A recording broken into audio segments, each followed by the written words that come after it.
Sabe, uma fé verdadeira não é uma fé que acontece no isolamento, na bolha, que acontece só de forma particular. É óbvio que a fé verdadeira que Deus nos dá, que nós exercitamos na presença dEle, é uma fé pessoal, mas ela não é uma fé que mantém-se escondida, que é lacrada, que é fechada, que é selada para que ninguém veja. Ela é uma fé pública.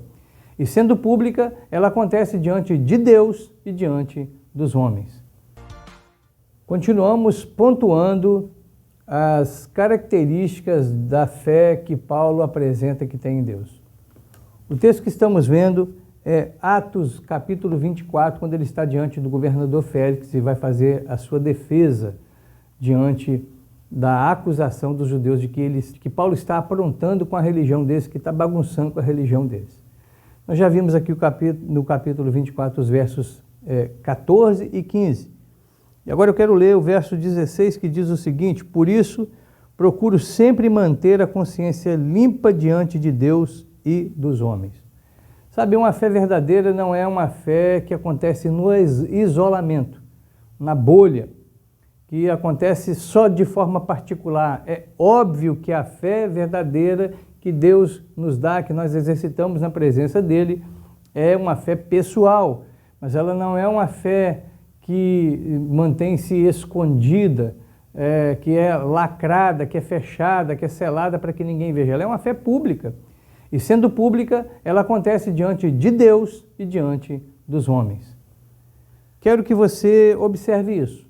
Eu espero que você seja uma pessoa de fé, uma pessoa que tem fé. Mas não é qualquer fé, é uma fé bíblica. E a fé bíblica, ela nos leva a viver em contato, em relacionamento com as pessoas e com Deus. Não é uma fé da cabeça da gente que fica assim, que somente a gente aprova, mas ela se dá no tempo e no espaço. A prova de que uma fé verdadeira mantém uma consciência limpa diante de Deus e dos homens pode ser comprovada por nós no restante da leitura do capítulo 24 de Atos.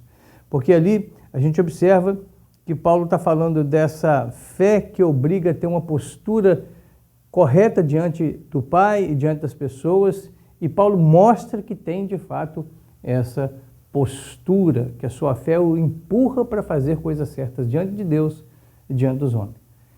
Eu vou dar para você alguns exemplos que esse texto aponta para nós.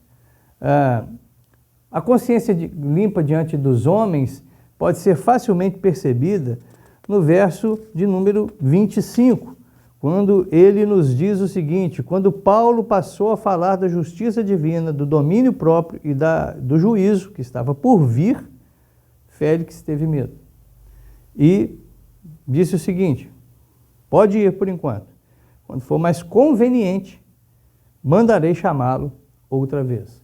Deixa eu só te situar no texto aqui. Você que está me acompanhando há 3 dias sabe que nós estamos falando de um prisioneiro que está conversando ali com aquele que pode lhe soltar, que pode deixá-lo livre.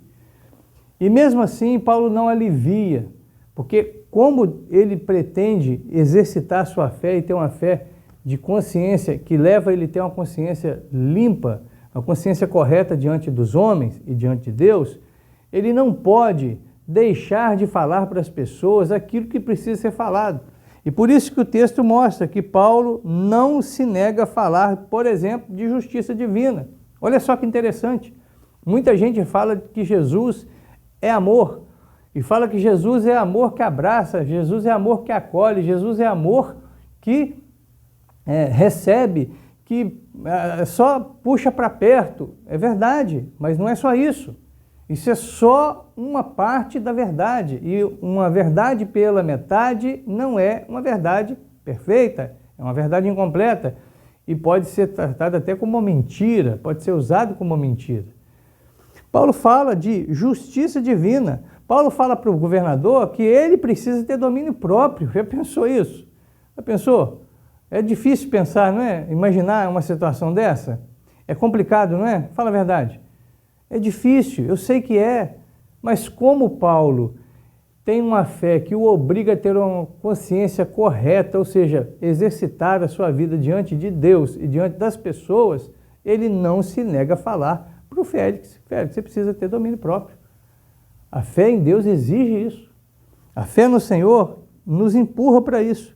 E ainda fala de juízo, ou seja, castigo, uma coisa também muito esquecida nas nossas igrejas.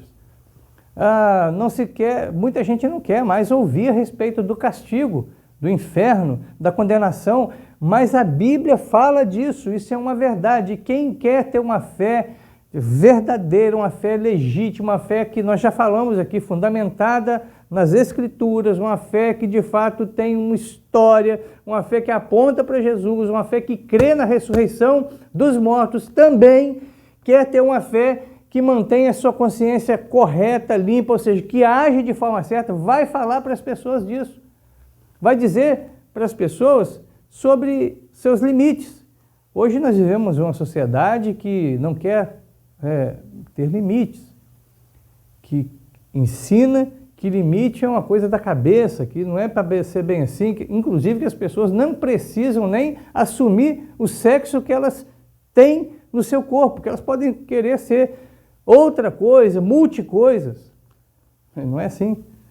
E se você quer ter uma consciência tranquila, se a sua fé é uma fé verdadeira, você vai querer ter uma consciência tranquila diante de Deus, diante dos homens, e você vai falar para as pessoas que Deus trouxer para perto de você: olha, isso não está certo, isso não está legal.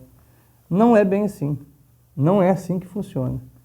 Eu creio diferente, eu penso diferente. Não é dessa forma que é para ser, porque você não estará preocupado em agradar a primeira pessoa, mas agradar a Deus e livrar a pessoa desse erro. Por isso você vai apontar o caminho certo. Você não vai ficar com a boca fechada, calado. Você vai dizer para ela, de fato, o que ela precisa ouvir.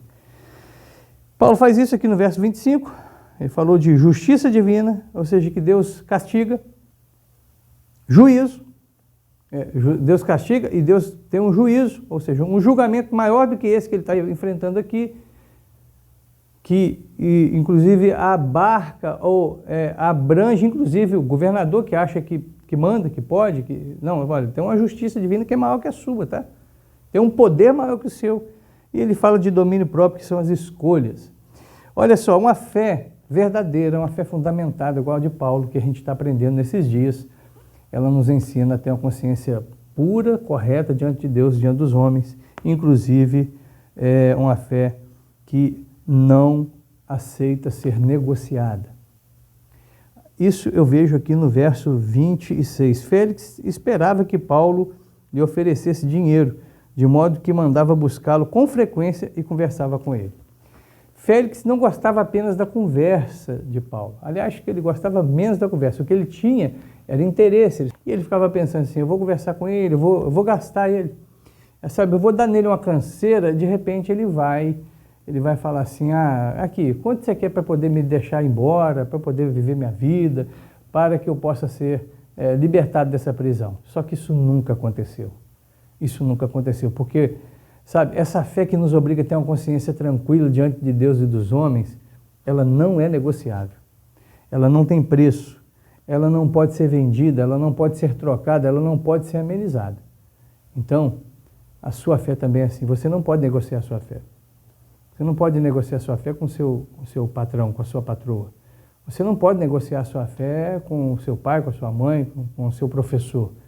É a sua fé, a não ser que a sua fé seja tão pequena que não te inspire e nem te obrigue a ter uma consciência tranquila diante de Deus e diante das pessoas. E por último, quero dizer que essa fé verdadeira que Paulo está ensinando para a gente, que está mostrando para a gente aqui, ela nem sempre dá certo. Olha, com isso eu não estou querendo te desanimar. Eu estou dizendo apenas o seguinte: é que se você acha que ter fé é conseguir tudo que você quer, então me desculpe se eu te segurei até aqui, porque isso não é verdade. Não é bem assim. A fé verdadeira, a fé que a Bíblia ensina, ela mantém a gente correto, em pé, e de fato firme diante daquilo que precisa ser, mas não significa que nós vamos conseguir tudo o que queremos. O texto diz que Paulo continuou preso. Félix esperava obter a simpatia dos judeus e por isso mantinha Paulo preso. Por vezes pensamos que ter fé é conseguir tudo o que queremos, mas não é isso que a Bíblia nos ensina. Nessa reflexão para hoje, eu espero que, em nome do Senhor Jesus, a sua fé seja fortalecida, que você, de fato, queira manter a sua consciência pura diante de Deus e diante das pessoas e, por isso, não só negue nenhuma informação correta. E, por isso, também não aceite negociar sua fé, não coloque preço na sua fé, porque o preço dela foi o que Jesus pagou na cruz do Calvário. Não tem como comprar isso, não tem como negociar isso. E ainda, eu espero que você aceite que ter fé em Jesus não significa receber todas as coisas que você espera. Que mais importante do que ser, livrado das coisas que você quer ser livrado é estar firme com Jesus, apesar das coisas não acontecerem do jeito que você imagina. Em nome do Senhor Jesus. Eu quero orar por você. Pai querido, eu peço para aquela pessoa que está aqui agora me ouvindo, que precisa ter sua fé alinhada, fortalecida, ajustada, que ela, em nome do Senhor Jesus, consiga fazer isso. E que, para a honra e glória do Senhor, ela se sinta inspirada, direcionada, empurrada a querer viver uma vida com a consciência tranquila diante do Senhor e diante das pessoas. Que ela não tenha vergonha, que ela não tenha medo, que ela tenha coragem, de fato, de anunciar a verdade aonde ela tiver oportunidade. Que ela não aceite negociar, não aceite fazer trocas e diminuir o valor da expectativa que ela tem. E mais ainda, eu peço que o Senhor a fortaleça. Pode ser que meu irmão, minha irmã que está me ouvindo aqui agora, tem pedido para o Senhor várias coisas e há muito tempo, mas o Senhor está respondendo para ele que a graça é o que basta e que ele se contenta então com a graça. Em nome do Senhor Jesus. Amém. Bem, encerramos assim nosso trio de consideração, 3 dias considerando sobre fé e a fé verdadeira que Paulo mostra as suas características. Eu espero que Deus te abençoe e você puder e quiser, compartilhe essa mensagem com mais pessoas, se inscreva no canal se não for inscrito, dê o seu joinha, assim a gente vai adestrando o algoritmo e ele vai jogando essa mensagem para mais pessoas. Te espero no próximo dia para mais uma reflexão para hoje.